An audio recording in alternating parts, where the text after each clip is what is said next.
بسم اللہ الرحمن الرحیم، اللہ کے نام سے جو رحمان اور رحیم ہے۔ الف لام میم صاد، الف لام میم صاد۔ کتاب انزل الیک فلا یکن فی صدرک حرج منہ لتنذر به وذکری للمؤمنین۔ یہ ایک کتاب ہے جو تمہاری طرف نازل کی گئی ہے، پس اے محمد تمہارے دل میں اس سے کوئی جھجک نہ ہو۔ اس کے اتارنے کی غرض یہ ہے کہ تم اس کے ذریعے سے منکرین کو ڈراؤ اور ایمان لانے والے لوگوں کو یاد دہانی ہو۔ یہ ایک کتاب ہے جو تمہاری طرف نازل کی گئی ہے۔ کتاب سے مراد یہی سورہ اعراف ہے۔ تمہارے دل میں اس سے کوئی جھجک نہ ہو، یعنی بغیر کسی جھجک اور خوف کے اسے لوگوں تک پہنچا دو، اور اس بات کی کچھ پرواہ نہ کرو کہ مخالفین اس کا کیسا استقبال کریں گے۔ وہ بگڑتے ہیں بگڑیں، مذاق اڑاتے ہیں اڑائیں، طرح طرح کی باتیں بناتے ہیں بنائیں، دشمنی میں اور زیادہ سخت ہوتے ہیں ہو جائیں۔ تم بے کھٹ کے اس پیغام کو پہنچاؤ اور اس کی تبلیغ میں ذرا باک نہ کرو۔ جس مفہوم کے لیے ہم نے لفظ جھجک استعمال کیا ہے، اصل عبارت میں اس کے لیے لفظ حرجن استعمال ہوا ہے۔ لغت میں حرج اس گھنی جھاڑی کو کہتے ہیں جس میں سے گزرنا مشکل ہو۔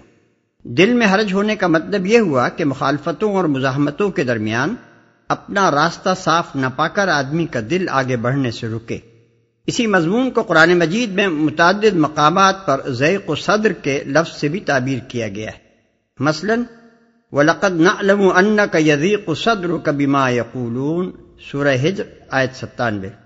اے محمد صلی اللہ علیہ وسلم، ہمیں معلوم ہے کہ جو باتیں یہ لوگ بناتے ہیں ان سے تم دل تنگ ہوتے ہو، یعنی تمہیں پریشانی لاحق ہوتی ہے کہ جن لوگوں کی ضد اور ہٹ دھرمی اور مخالفت حق کا یہ حال ہے، انہیں آخر کس طرح سیدھی راہ پر لایا جائے۔ فَلَعَلَّكَ تَارِكٌ بَعْضَ مَا يُوحَىٰ إِلَيْكَ وَضَائِقٌ بِهِ صَدْرُكَ أَن يَقُولُوا لَوْلَا أُنزِلَ عَلَيْهِ كَنزٌ وَجَاءَ مَعَهُ مَلَكٌ، سورہ ہود آیت 12۔ تو کہیں ایسا نہ ہو کہ جو کچھ تم پر وحی کیا جا رہا ہے اس میں سے کوئی چیز تم بیان کرنے سے چھوڑ دو، اور اس بات سے دل تنگ ہو کہ وہ تمہاری دعوت کے جواب میں کہیں گے کہ اس پر کوئی خزانہ کیوں نہ اترا، یا اس کے ساتھ کوئی فرشتہ کیوں نہ آیا۔ اور ایمان لانے والے لوگوں کو یاد دہانی ہو۔ مطلب یہ ہے کہ اس سورہ کا اصل مقصد تو ہے انذار، یعنی لوگوں کو رسول کی دعوت قبول نہ کرنے کے نتائج سے ڈرانا اور غافلوں کو چونکانا اور متنبہ کرنا۔ رہی اہل ایمان کی تذکیر یعنی یاد دہانی، تو وہ ایک ضمنی فائدہ ہے جو انذار کے سلسلے میں خود بخود حاصل ہو جاتا ہے۔ اتبعوا ما انزل الیکم من ربکم ولا تتبعوا من دونه اولیاء قلیلا ما تذکرون۔ لوگو، جو کچھ تمہارے رب کی طرف سے تم پر نازل کیا گیا ہے اس کی پیروی کرو، اور اپنے رب کو چھوڑ کر دوسرے سرپرستوں کی پیروی نہ کرو، مگر تم نصیحت کم ہی مانتے ہو۔ اپنے رب کو چھوڑ کر دوسرے سرپرستوں کی پیروی نہ کرو۔ یہ اس سورہ کا مرکزی مضمون ہے۔ اصل دعوت جو اس خطبے میں دی گئی ہے وہ یہی ہے کہ انسان کو دنیا میں زندگی بسر کرنے کے لیے جس ہدایت و رہنمائی کی ضرورت ہے، اپنی اور کائنات کی حقیقت اور اپنے وجود کی غرض و غائز سمجھنے کے لیے جو علم اسے درکار ہے، اور اپنے اخلاق، تہذیب، معاشرت اور تمدن کو صحیح بنیادوں پر قائم کرنے کے لیے جن اصولوں کا وہ محتاج ہے، ان سب کے لیے اسے صرف اللہ رب العالمین کو اپنا رہنما تسلیم کرنا چاہیے، اور صرف اسی ہدایت کی پیروی اختیار کرنی چاہیے جو اللہ نے اپنے رسولوں کے ذریعے سے بھیجی ہے۔ اللہ کو چھوڑ کر کسی دوسرے رہنما کی طرف ہدایت کے لیے رجوع کرنا اور اپنے آپ کو اس کی رہنمائی کے حوالے کر دینا انسان کے لیے بنیادی طور پر ایک غلط طریقہ کار ہے، جس کا نتیجہ ہمیشہ تباہی کی صورت میں نکلا ہے اور ہمیشہ تباہی کی صورت ہی میں نکلے گا۔ یہاں اولیاء یعنی سرپرستوں کا لفظ اس معنی میں استعمال ہوا ہے کہ انسان جس کی رہنمائی پر چلتا ہے اسے در حقیقت اپنا ولی و سرپرست بناتا ہے، خواہ زبان سے اس کی حمد و ثنا کے گیت گاتا ہو یا اس پر لعنت کی بوچھاڑ کرتا ہو، خواہ اس کی سرپرستی کا معترف ہو یا بشدت اس سے انکار کرے۔ وَكَم مِّن قَرْيَةٍ أَهْلَكْنَاهَا فَجَاءَهَا بَأْسُنَا بَيَاتًا أَوْ هُمْ قَائِلُونَ۔ کتنی ہی بستیاں ہیں جنہیں ہم نے ہلاک کر دیا، ان پر ہمارا عذاب اچانک رات کے وقت ٹوٹ پڑا یا دن دہاڑے ایسے وقت آیا جبکہ وہ آرام کر رہے تھے۔ فما كان دعواهم إذ جاءهم بأسنا إلا أن قالوا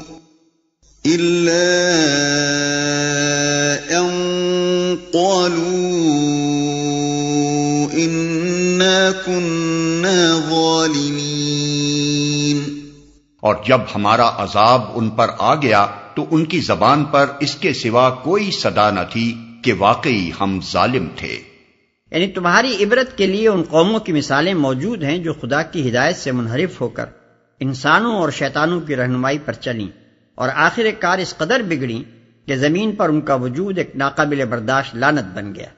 اور خدا کے عذاب نے آ کر ان کی نجاست سے دنیا کو پاک کر دیا۔ آخری فقرے سے مقصود دو باتوں پر متنبہ کرنا ہے۔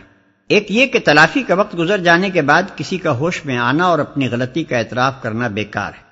سخت نادان ہے وہ شخص اور وہ قوم جو خدا کی دی ہوئی مہلت کو غفلتوں اور سرشاریوں میں ضائع کر دے اور داعیان حق کی صداؤں کو بہرے کانوں سے سنے جائے اور ہوش میں صرف اس وقت آئے جب اللہ کی گرفت کا مضبوط ہاتھ اس پر پڑ چکا ہو۔ دوسرے یہ کہ افراد کی زندگیوں میں بھی اور اقوام کی زندگیوں میں بھی ایک دو نہیں بے شمار مثالیں تمہارے سامنے گزر چکی ہیں کہ جب کسی کی غلط کاریوں کا پیمانہ لبریز ہو چکتا ہے اور وہ اپنی مہلت کی حد کو پہنچ جاتا ہے تو پھر خدا کی گرفت اچانک اسے آ پکڑتی ہے اور ایک مرتبہ پکڑ میں آ جانے کے بعد چھٹکارے کی کوئی سبیل اسے نہیں ملتی۔ پھر جب تاریخ کے دوران میں ایک دو دفعہ نہیں سینکڑوں اور ہزاروں مرتبہ یہی کچھ ہو چکا ہے تو آخر کیا ضرور ہے کہ انسان اسی غلطی کا بار بار اعادہ کیے چلا جائے اور ہوش میں آنے کے لیے اسی آخری ساعت کا انتظار کرتا رہے جب ہوش میں آنے کا کوئی فائدہ حسرت و اندوہ کے سوا نہیں ہوتا۔ فَلَنَسْأَلَنَّ الَّذِينَ أُرْسِلَ إِلَيْهِمْ وَلَنَسْأَلَنَّ الْمُرْسَلِينَ۔ پس یہ ضرور ہو کر رہنا ہے کہ ہم ان لوگوں سے باز پرس کریں جن کی طرف ہم نے پیغمبر بھیجے ہیں اور پیغمبروں سے بھی پوچھیں کہ انہوں نے پیغام رسانی کا فرض کہاں تک انجام دیا اور انہیں اس کا کیا جواب ملا۔ ہم ان لوگوں سے باز پرس کریں۔ باز پرس سے مراد روز قیامت کی باز پرس ہے۔ بدکار افراد اور قوموں پر دنیا میں جو عذاب آتا ہے وہ دراصل ان کے اعمال کی باز پرس نہیں ہے اور نہ وہ ان کے جرائم کی پوری سزا ہے، بلکہ اس کی حیثیت تو بالکل ایسی ہے جیسے کوئی مجرم جو چھوٹا پھر رہا تھا اچانک گرفتار کر لیا جائے اور مزید ظلم و فساد کے مواقع اس سے چھین لیے جائیں۔ تاریخ انسانی اس قسم کی گرفتاریوں کے بے شمار نظیروں سے بھری پڑی ہے اور یہ نظیریں اس بات کی ایک صریح علامت ہیں کہ انسان کو دنیا میں شتر بے مہار کی طرح چھوڑ نہیں دیا گیا ہے کہ جو چاہے کرتا پھرے، بلکہ اوپر کوئی طاقت ہے جو ایک حد خاص تک اسے ڈھیل دیتی ہے، تنبیہات پر تنبیہات بھیجتی ہے کہ اپنی شرارتوں سے باز آ جائے، اور جب وہ کسی طرح باز نہیں آتا تو اسے اچانک پکڑ لیتی ہے۔ پھر اگر کوئی اس تاریخی تجربے پر غور کرے تو بآسانی یہ نتیجہ بھی نکال سکتا ہے کہ جو فرمانروا اس کائنات پر حکومت کر رہا ہے اس نے ضرور ایسا ایک وقت مقرر کیا ہوگا جب ان سارے مجرموں پر عدالت قائم ہوگی اور ان سے ان کے اعمال کی باز پرس کی جائے گی۔ یہی وجہ ہے کہ اوپر کی آیت کو جس میں دنیاوی عذاب کا ذکر کیا گیا ہے بعد والی آیت کے ساتھ لفظ پس کے ساتھ جوڑ دیا گیا ہے، گویا اس دنیاوی عذاب کا بار بار واقع ہونا آخرت کی باز پرس کے یقیناً واقع ہونے پر ایک دلیل ہے۔ اور انہیں اس کا کیا جواب ملا؟ اس سے معلوم ہوا کہ آخرت کی باز پرس سراسر رسالت ہی کی بنیاد پر ہوگی۔ ایک طرف پیغمبروں سے پوچھا جائے گا کہ تم نے نوع انسانی تک خدا کا پیغام پہنچانے کے لیے کیا کچھ کیا، دوسری طرف جن لوگوں تک رسولوں کا پیغام پہنچا ان سے سوال کیا جائے گا کہ اس پیغام کے ساتھ تم نے کیا برتاؤ کیا۔ جس شخص یا جن انسانی گروہوں تک انبیاء کا پیغام نہ پہنچا ہو ان کے بارے میں تو قرآن ہمیں کچھ نہیں بتاتا کہ ان کے مقدمے کا کیا فیصلہ کیا جائے گا۔ اس معاملے میں اللہ تعالیٰ نے اپنا فیصلہ محفوظ رکھا ہے، لیکن جن اشخاص و اقوام تک پیغمبروں کی تعلیم پہنچ چکی ہے ان کے متعلق قرآن صاف کہتا ہے کہ وہ اپنے کفر و انکار اور فسق و نافرمانی کے لیے کوئی حجت نہ پیش کر سکیں گے، اور ان کا انجام اس کے سوا کچھ نہ ہوگا کہ حسرت و ندامت کے ساتھ ہاتھ ملتے ہوئے جہنم کی راہ لیں۔ فَلَنَقُصَّنَّ عَلَيْهِم بِعِلْمٍ وَمَا كُنَّا غَائِبِينَ،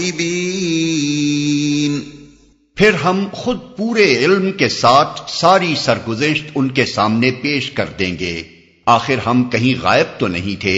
وَالْوَزْنُ يَوْمَئِذٍ الْحَقُّ فَمَن ثَقُلَتْ مَوَازِينُهُ فَأُولَئِكَ هُمُ الْمُفْلِحُونَ، اور وزن اس روز عین حق ہوگا، جن کے پلڑے بھاری ہوں گے وہی فلاح پائیں گے، اور وزن اس روز عین حق ہوگا۔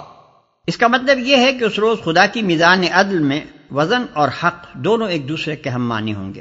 حق کے سوا کوئی چیز وہاں وزنی نہ ہوگی، اور وزن کے سوا کوئی چیز حق نہ ہوگی۔ جس کے ساتھ جتنا حق ہوگا اتنا ہی وہ باوزن ہوگا، اور فیصلہ جو کچھ بھی ہوگا وزن کے لحاظ سے ہوگا، کسی دوسری چیز کا ذرہ برابر لحاظ نہ کیا جائے گا۔ باطل کی پوری زندگی خواہ دنیا میں کتنی ہی طویل و عریض رہی ہو اور کتنے ہی بظاہر شاندار کارنامے اس کی پشت پر ہوں، اس ترازو میں سراسر بے وزن قرار پائے گی۔ باطل پرست جب اس میزان میں تولے جائیں گے تو اپنی آنکھوں سے دیکھ لیں گے کہ دنیا میں جو کچھ وہ مدت العمر کرتے رہے وہ سب ایک پرے کاہ کے برابر بھی وزن نہیں رکھتا۔ یہی بات ہے جو سورہ کہف آیات 103 تا 105 میں فرمائی گئی ہے کہ جو لوگ دنیا کی زندگی میں سب کچھ دنیا ہی کے لیے کرتے رہے اور اللہ کی آیات سے انکار کر کے جن لوگوں نے یہ سمجھتے ہوئے کام کیا کہ انجام کار کوئی آخرت نہیں ہے اور کسی کو حساب دینا نہیں ہے، ان کے کارنامہ زندگی کو ہم آخرت میں کوئی وزن نہ دیں گے۔ وَمَنْ خَفَّتْ مَوَازِينُهُ فَأُولَئِكَ الَّذِينَ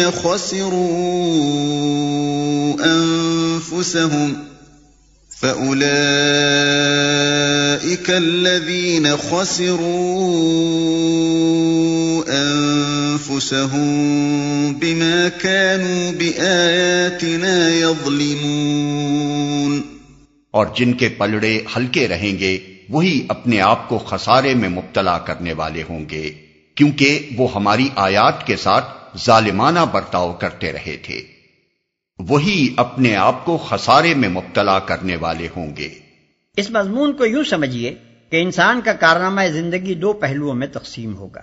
ایک مثبت پہلو اور دوسرا منفی پہلو۔ مثبت پہلو میں صرف حق کو جاننا اور ماننا اور حق کی پیروی میں حق ہی کی خاطر کام کرنا شمار ہوگا، اور آخرت میں اگر کوئی چیز وزنی اور قیمتی ہوگی تو وہ بس یہی ہوگی۔ بخلاف اس کے حق سے غافل ہو کر یا حق سے منحرف ہو کر انسان جو کچھ بھی اپنی خواہش نفس یا دوسرے انسانوں اور شیطانوں کی پیروی کرتے ہوئے غیر حق کی راہ میں کرتا ہے وہ سب منفی پہلو میں جگہ پائے گا، اور صرف یہی نہیں کہ یہ منفی پہلو بجائے خود بے قدر ہوگا بلکہ یہ آدمی کے مثبت پہلوؤں کی قدر بھی گھٹا دے گا۔ بس آخرت میں انسان کی فلاح و کامرانی کا تمام تر انحصار اس پر ہے کہ اس کے کارنامہ زندگی کا مثبت پہلو اس کے منفی پہلو پر غالب ہو، اور نقصانات میں بہت کچھ دے دلا کر بھی اس کے حساب میں کچھ نہ کچھ بچا رہ جائے۔ رہا وہ شخص جس کی زندگی کا منفی پہلو اس کے تمام مثبت پہلوؤں کو دبا لے تو اس کا حال بالکل اس دیوالیہ تاجر کا سا ہوگا جس کی ساری پونجی خساروں کا بھگتان بھگتنے اور مطالبات ادا کرنے ہی میں کھپ جائے، اور پھر بھی کچھ نہ کچھ مطالبات اس کے ذمہ باقی رہ جائیں۔ وَلَقَدْ مَكَّنَّاكُمْ فِي الْأَرْضِ وَجَعَلْنَا لَكُمْ فِيهَا مَعَايِشَ قَلِيلًا مَا تَشْكُرُونَ، ہم نے تمہیں زمین میں اختیارات کے ساتھ بسایا اور تمہارے لیے یہاں سامان زیست فراہم کیا، مگر تم لوگ کم ہی شکر گزار ہوتے ہو۔